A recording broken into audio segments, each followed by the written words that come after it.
How many of you thought you were coming to a sales conference today to learn a little bit about sales? Yes? But the first two speakers, they come up and they give us life lessons. I don't know about you guys. Jennifer was awesome, and Gerhardt's talk about the mindset and about growth, that was totally unexpected, at least what I expected from a conference. Can we show them our appreciation one more time? They were awesome. The message about the connection of the body and mind just spoke so much to me. I'll be outside here a little bit later if anybody wants to talk about that in a little bit more detail. So the lies we tell ourselves and why we continue to believe ourselves. So I want to start off, I guess there was a little bit of confusion about this session. I had a couple people come up to me already and say, hey, you're a comedian, right? I mean, Gerhardt hired you to come in. And no, actually, guys, I'm just a CEO. I'm a CEO of a small company in Cincinnati. But I've been to Selling Power and a couple of other, Sales 2.0 and a couple of other conferences like this before. And we're all professional. And most of us have our ties on and everything. And, sometimes so, and I'm not sure if that was supposed to be funny or I want to laugh or I want to clap. And I just want to say right now, it's perfectly okay to laugh. It's okay. I have a very dry and biting sense of humor. So if you thought that was supposed to be funny, it probably was. If not, laugh anyway. I'll feel better about it. So there, thanks. So I'd like to start off just to get we've been in here for a couple of hours. So everybody, would you do me a favor, just real quickly, just stand up. Don't worry, I'm not going to make you do anything other than that. I promise.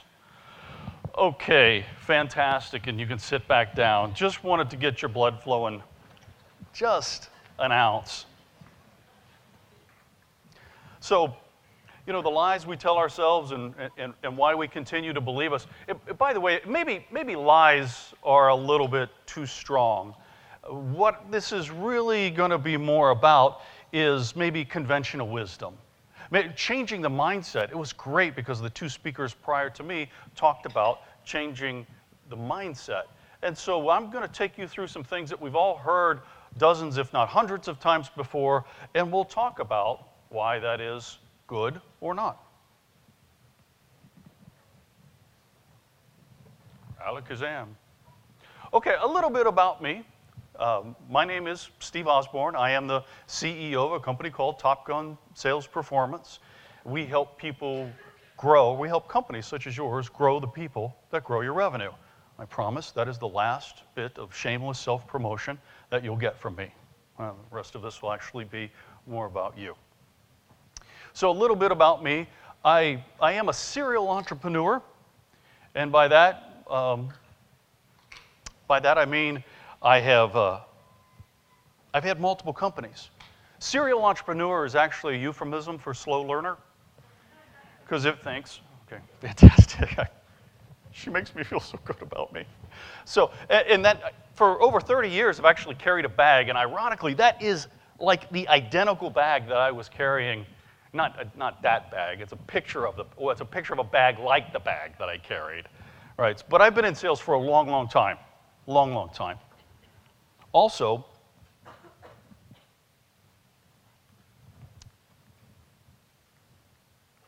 so second, I am a politician, or was. I was a member of our city council. I come from Mason, Ohio, a lovely town called Mason, Ohio, and I spent a good deal of time in politics. I also like to play poker. So I love to play poker. Well, I would be considered I'm an amateur, but quasi-professional. I like to enter tournaments, and have won a couple of shekels. So between sales, politics, and poker, I've had quite a bit of experience and exposure to lying. And now, how many of you are in sales? So, wow, okay, so I better back that up, right? So I want to apologize. I didn't mean to say that, group all three of those things together as liars. I mean, because in poker, sometimes you just don't say anything at all. Sit there, so. like my slides, just sit there. There we go. So lie number one, or let's say universal truth that we've heard before. Sales is a numbers game. How many of you have heard that? Here, how many of you have said it? Absolutely. And on the previous slide, I wanted to talk to you about the caption that I had up top. It was, tell me lies, tell me sweet little lies by Fleetwood Mac. So I'm not going to sing that for you, and you are extremely happy about that. But the lies that we tell ourselves is the reason that we tell us and the reason that we believe them is because we want to. They're convenient. They serve our purpose.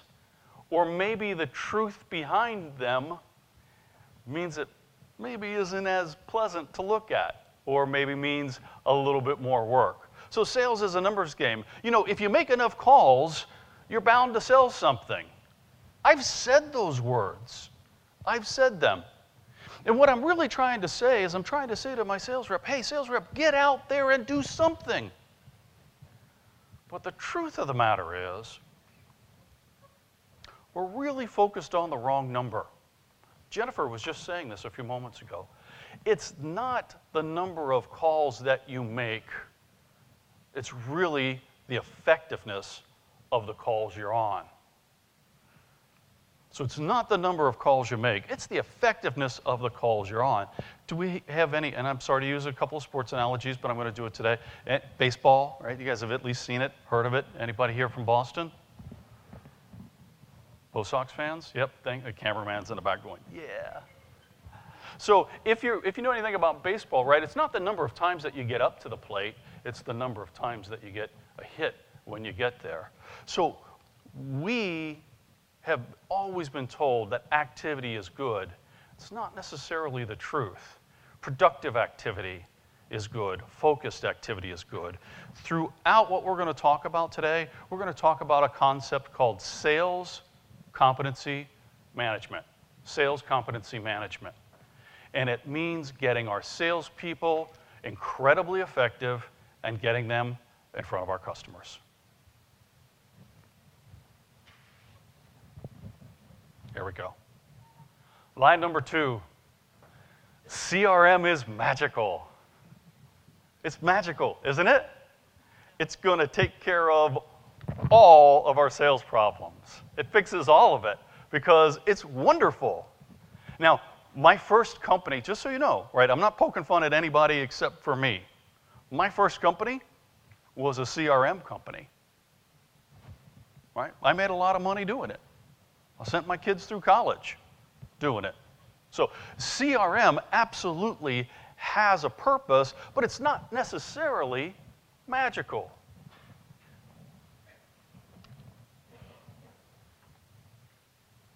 See, because CRM is often misguided. It's implemented by the wrong people. I'm an IT guy, so here we go. It's implemented by the wrong people, IT, sometimes, in the wrong way to extract information from you salespeople, right? And for the wrong reasons, as a reporting tool. The road to hell is paved with good intentions, and CRM is the on-ramp. Everybody who implements CRM, they do it for the right reason, to help their salespeople, and to make their company more profitable, and to service their customers better. Unfortunately, rarely does it get there. If you're thinking about CRM, or if you've had challenges with your CRM, I would ask you to adapt this mindset. Stop implementing CRM, and I know this will be tough. How many of you are in sales? How many of you are sales executives? How many of you can actually decide what you're doing with your CRM system? I'm just going to skip the next 2 slides then. CRM needs to be implemented for the productivity of the salespeople. For the productivity of the salespeople, not as a reporting engine and a data collection engine for the executive team. Trust me on this. If you serve the salespeople first, you can actually get all of that other stuff that you want. If you're meeting adoption resistance in your CRM system right now, it's because they see it as CRM. What's CRM stand for? Anyone? Client Relationship Management. That's what they tell you. That's what they want you to believe. But the truth is, it's chains that reduce margin. That's the way salespeople feel sometimes, right? This system does not help me sell. CRM should be a tool for the reps because great CRM supports the sales and learning process. Do we have any HRD or human capital development people in the room? Anyone? You're allowed to admit it. Okay. There are 3 different worlds that you have to master to get CRM correct.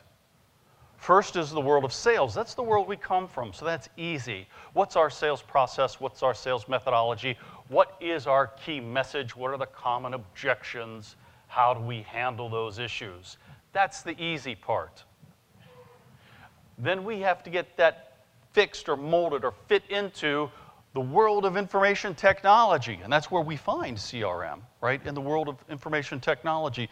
That third world is not even represented here today, which is not surprising at all, which is the world of human resource development or the world of human capital development, meaning how we grow and develop our salespeople. Sales, competency, management is about growing them. And if you do your CRM correctly, as they're using the system, they will have tools that actually reinforce the training and the learning that you're trying to get them to do. When they're in the opportunity manager and entering in their opportunities, it delivers just-in-time information to them about resources, both people, resources, tools. And the reason I say that CRM is so often implemented the wrong way by the wrong people for the wrong reason is because we don't include the HRD people, the human capital development people, in it. So our learning is absent inside of the tool that they use every day. It's a unique concept. My first company was a CRM company. We were all about data collection and reporting. By the way, I've done over 100 CRM implementations, over 100. I have failed spectacularly in ways you cannot imagine. I know 47 ways of doing a bad CRM. I only know a few ways of doing it right. That's the model right there. And there's one more element to add to it, and that is coaching. Coaching is absolutely critical. We're going to talk more about coaching in just a few moments. But the first line sales manager, your first level sales manager, is the absolute fulcrum to your success, both in CRM and also in sales performance.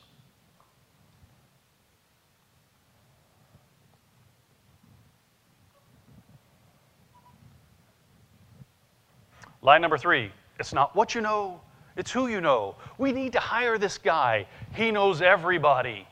How many of you have heard hiring somebody for a Rolodex? So look at the people who just raised their hand. Ain't one of them younger than 40, right? Rolodex, except for this lovely young lady who's clearly in her 20s. So, again, Rolodex, right? The contact manager. Hiring people for their knowledge. By the way, not that relationships are bad. They're not. Relationships are great. Relationships are good. But when you're hiring salespeople, the first thing you should hire, or the first thing that you should evaluate, is their attributes versus their knowledge. Let's talk about what that looks like. Gerhardt had a pyramid. I had to have a pyramid. I didn't have this when he was speaking. I saw his. I said, screw it. I got out my computer. I threw this one in. I ran back to Jeff, gave him my 4th revision of the morning. So, Jeff's our wonderful production guy here, production manager. He's doing a fantastic job. So the attributes are actually the foundation of sales performance. You want to hire what people are, not what they know. Let's talk about this a little bit. Attributes are things such as integrity, honesty, empathy, characteristics that are built inside of you before you reach 20 years old. And at times they are extremely difficult to change, if not impossible. Ladies and gentlemen, I want to be a center in the NBA.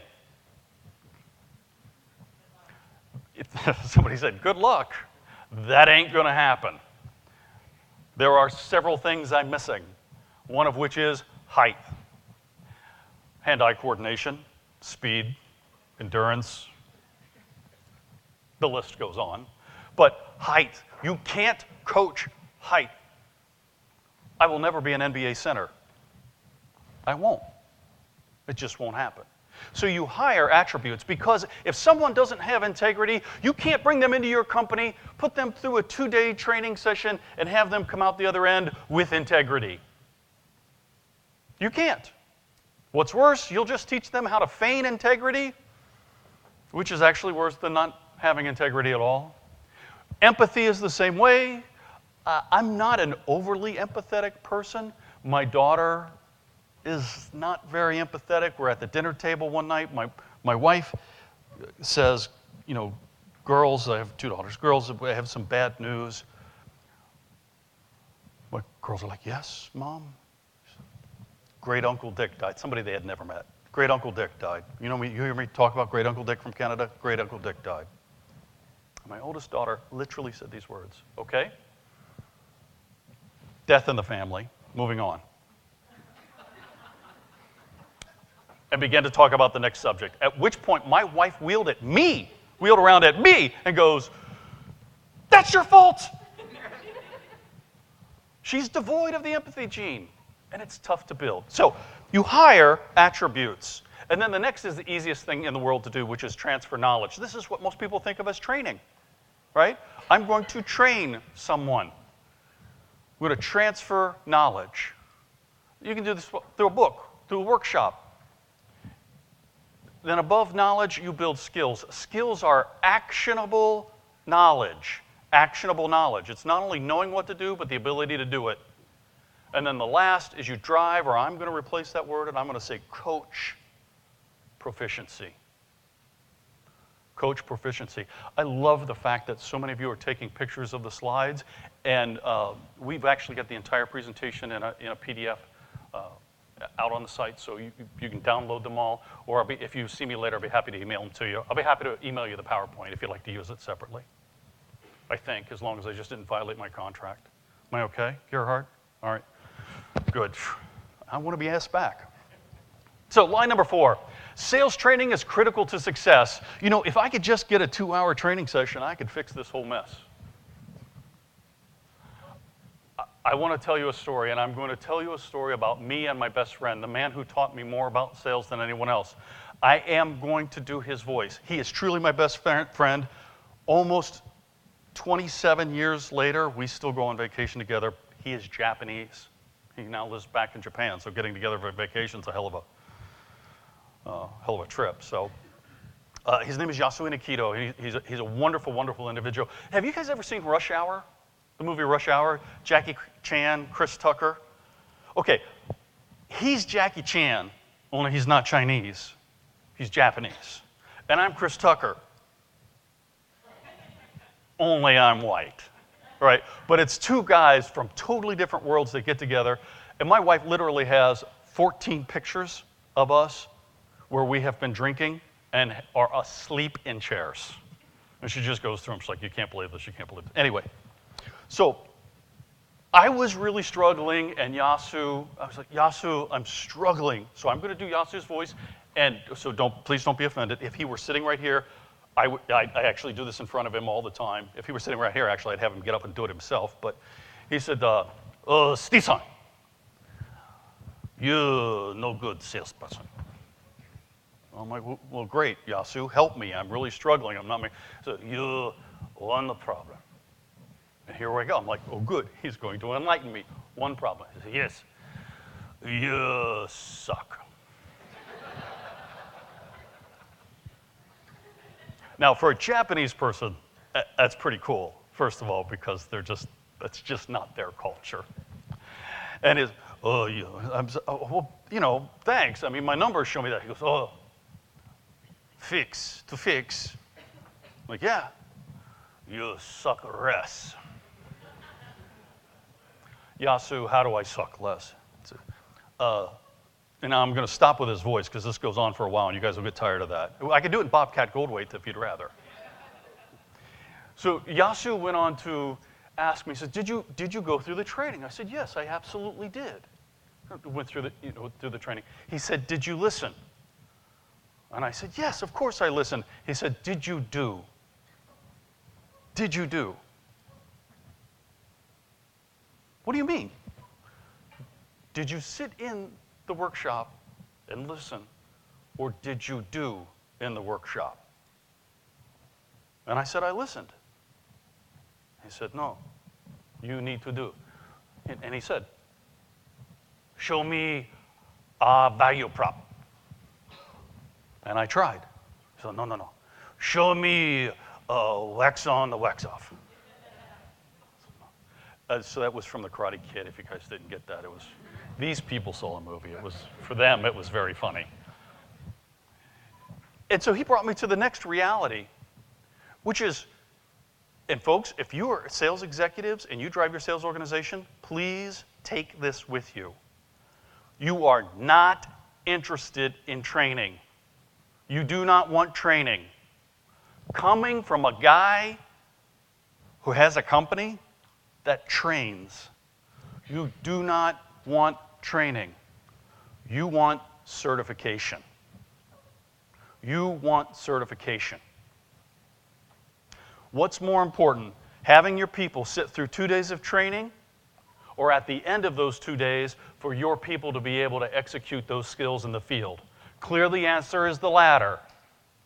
So when you're working with your sales training people, your HRD people, whoever you're working with, whoever that is, right, focus on the certification, meaning make a them a do at the end and in the field. And in the field with their coach. Folks, not only are you training your sales people, but if you're not training your sales coaches, if you're not coaching your coaches to coach, you're wasting your money. I'll talk about that in just a little bit.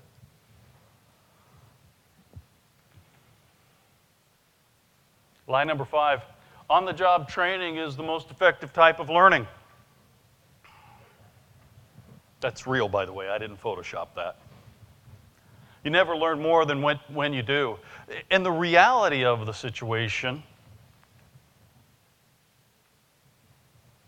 come on, baby. Just one time for daddy. One more time. There we go. The reality of the situation is on-the-job training is not the most effective, but it's definitely the most expensive. Can you really afford to have a low-performing person going to bat in front of your customer? Talk about expensive. Field execution and field learning is a critical part of your certification, but it should absolutely not be the foundation. I have talked with people that say, hey, we just hire the good people and we throw them out in the field and the strong ones survive. Oh my God. Did you do that with your kids at the pool? I mean, my dad did with me, but I mean, I don't recommend it.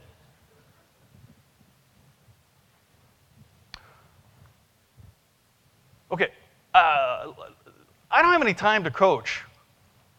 I just don't have time to coach my team. This is one of those things that we say, and that's really not the thing. It's not that we don't have time. For many of us, we haven't been taught. We don't know how. We don't have the tools, and our CRM doesn't support it. Coaching is the absolute most critical element. It is the absolute most critical element of performance. So we always say if you have $1 to spend on training, I'd spend 75 cents of it training the coach and 50 cents training the salesperson. Some of you got it. Yeah, that's called an upsell. And the reason being is because your first line manager, they're with your people every day. They will either advance or they will erode your company's goals and what you're teaching. Think about that. You spend, let's say, $250,000 training your salespeople this year. If you don't take the time and instill those same principles and teach your coaches how to coach, they will erode that investment, or they will advance that investment. So in the world of sports, other than the Red Sox playing the Yankees this weekend, there was a pretty big, and other than the NBA playoffs, there was an event that happened that used to happen in the back smoke-filled room with a bunch of guys, and nobody ever heard about it. And now they've turned it into a 3-day extravaganza out of Chicago. Anyone? The NFL draft, right? Can anybody tell me how many NFL teams there are? That is correct, 32 including Cleveland. I come from Ohio. Has anyone asked Siri, where is sadness? Has anyone done that? I will ask you to do that right after this. Just walk out there and just say, Siri, where is sadness? So, right, that's where sadness is, right? And it's really sad, except for the fact that I'm from Cincinnati, so it's kind of funny. But anyway.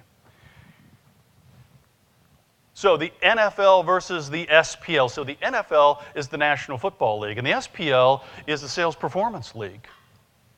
And here are the parallels. In the NFL, we do all that kind of stuff. We measure everybody and make them run the 40-yard dash. And in the SPL, the Sales Performance League, we evaluate and we hire. In the NFL, they send a player to practice.